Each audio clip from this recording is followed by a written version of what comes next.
On a clear night in Manitoba, you may see all sorts of things in the sky. Planes, birds, perhaps even a UFO. Yeah, it seems our province is a hotspot for unidentified flying objects. Over the years, thousands have been reported for again, a number of years that have been logged, and some are truly bizarre. CTV's John Hendricks joins us now in our studios. Now, John, I know you've been sifting through a lot of UFO reports. What's the ratio of Chinese lanterns to actual unidentified flying objects? Well, Marilee, it is higher than you might think. There are more and more reports of UFOs being made each year. Now, most are later identified, but some simply can't be easily explained. No way, it broke a sound barrier. I know. Late one afternoon this summer, Kent Graham saw something strange in the sky above Winnipeg. Something he simply couldn't explain. Your eye goes to it right away. It was like an orange sparkler coming down. The sparks went away, and it was just a globe of orange light that started just doing crazy moves. Moves he can't imagine any earthly object duplicating. It's unidentified, that's for sure. And just one of thousands of unexplained objects sighted in the skies over our province. Look at it, it's behind the tree. What is that? It seems Manitoba is a hotbed of UFO activity, with thousands of sightings stretching back to the earliest days of our province's existence. Picture this, 1792, that's quite a long time ago, and a lot of the West was still generally unsettled. David Thompson was in an area that was now around Thicket Portage in 1792, and it was winter, when they said that they had seen a mass of gelatinous luminosity moving through the air, and it actually approached them, and when it was in a few hundred feet of them, it dropped to the surface of the lake and vanished from sight.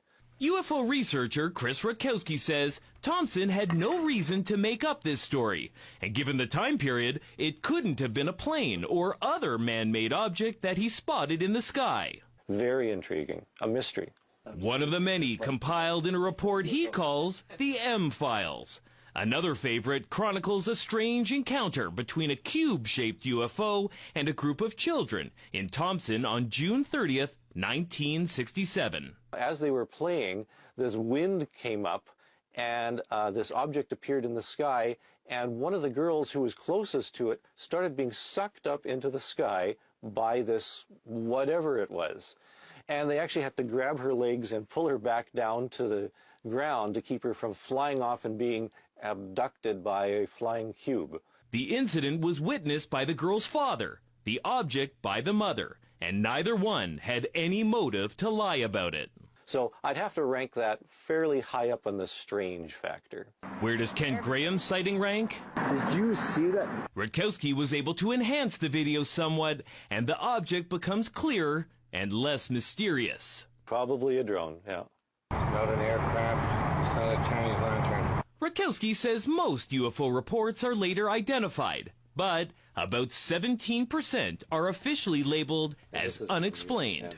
After being involved in this for more than 30 years, there is a real phenomenon. I can definitely say there's a real phenomenon. It's not something that's made up. It's not hallucinations.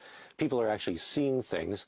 What those things are remains unknown, unidentified, and a chapter to be investigated in the M-Files.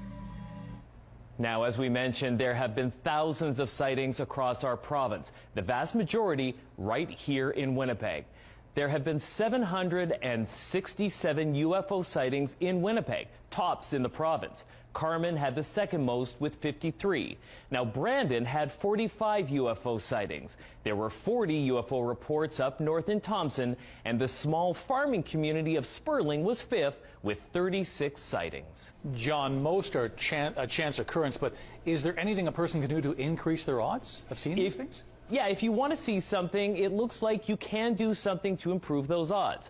The prime time for seeing UFOs in Manitoba was between 10 p.m. and midnight. So that's a great time to go outside and look up. Perfect. Thanks, John.